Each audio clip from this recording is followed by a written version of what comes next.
Hi అండి. నేను మీ Surekha. Welcome to our channel. ఈరోజు క్యారెట్‌తో యమ్మీగా ఉండే ఒక రెసిపీ చేసి చూపించబోతున్నానండి. క్యారెట్ రోటీ ఇప్పుడు నేను చూపించే కొలతలతో కానీ మీరు పిండి కలుపుకొని ప్రిపేర్ చేసుకున్నట్లయితే చాలా సాఫ్ట్గా వస్తాయండి. పిల్లలకి లంచ్ బాక్సుల్లో కానివ్వండి, జర్నీలకు కానివ్వండి, ఎనీ టైము మనకి ఈ రెసిపీ అనేది చాలా పర్ఫెక్ట్గా ఉంటుంది. గోధుమ పిండి నేను ఈ గ్లాస్తో 3 గ్లాసులు గోధుమ పిండికి కొలతలు చూపిస్తున్నానండి.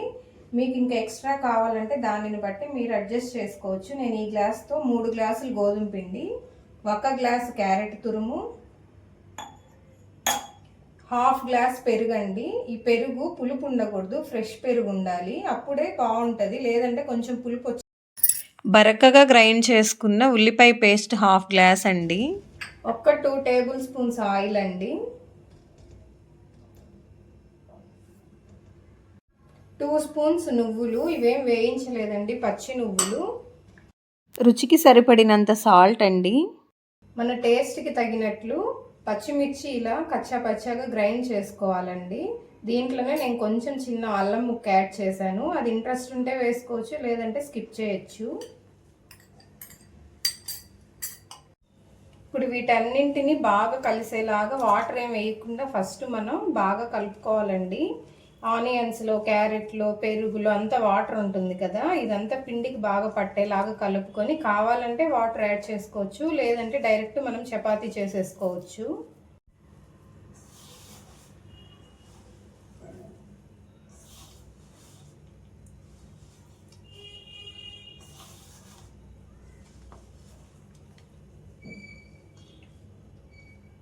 ఈ విధంగా ఉందండి. 2 స్పూన్స్ వాటర్ యాడ్ చేస్తున్నాను.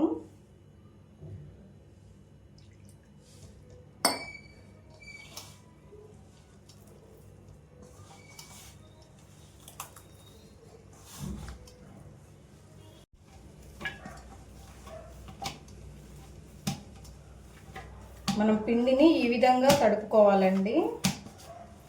ఇంక ఇదేమి నానని అవసరం లేదు, మనం డైరెక్ట్ చపాతీ చేసేసుకొని పెనం మీద కాల్ చేసుకుంటే సరిపోతుంది.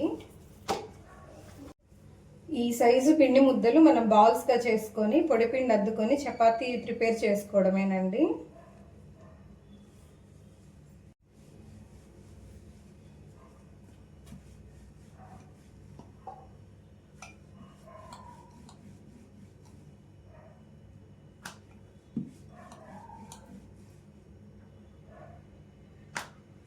మరీ పలుచగా కాకుండా, మరీ థిక్గా కాకుండా ఈ విధంగా మీడియంగా ఒత్తుకోండి. చపాతీ బాగా సాఫ్ట్గా ఉంటాయండి. మనం ఈ చపాతీని ఎటువంటి సైడ్ డిష్ లేకుండా అయినా తీసుకోవచ్చు, అంటే పచ్చిమిర్చి అన్నీ వేసాం కదా. స్టవ్ ఆన్ చేసుకొని పెనం పెట్టుకోవాలండి. పెనం బాగా వేడెక్కిన తర్వాతనే మనం చపాతీని కాల్చుకోవాలి. పెనం వేడెక్కిందండి. ఇప్పుడు మనం ప్రిపేర్ చేసుకున్న చపాతీని వేద్దాం.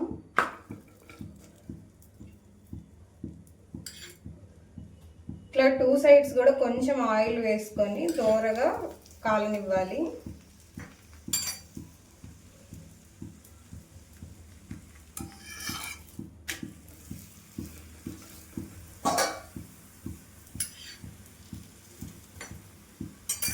పెరుగు వేయడం వల్ల చపాతీ బాగా సాఫ్ట్గా వస్తాయి. అంతేకాకుండా జర్నీలకు కానివ్వండి, లంచ్ బాక్స్లోకి అట్లా పెడితే ఈవినింగ్ వరకు కూడా చాలా సాఫ్ట్గా ఉంటాయండి చపాతీ. మా ఫ్యామిలీలో నేను చేసిన చపాతీకి చాలామంది ఫ్యాన్స్ ఉన్నారండి. సీక్రెట్ ఏంటంటే పిండిలో పెరుగు యాడ్ చేస్తాను.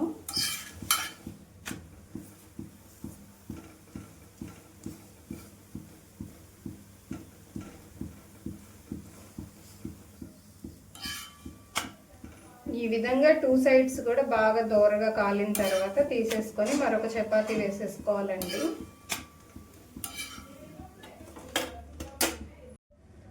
చూడండి చపాతీ ఎంత సాఫ్ట్గా ఉందో. చాలా సాఫ్ట్గా అండ్ స్మూత్గా ఉంటుందండి చపాతీ.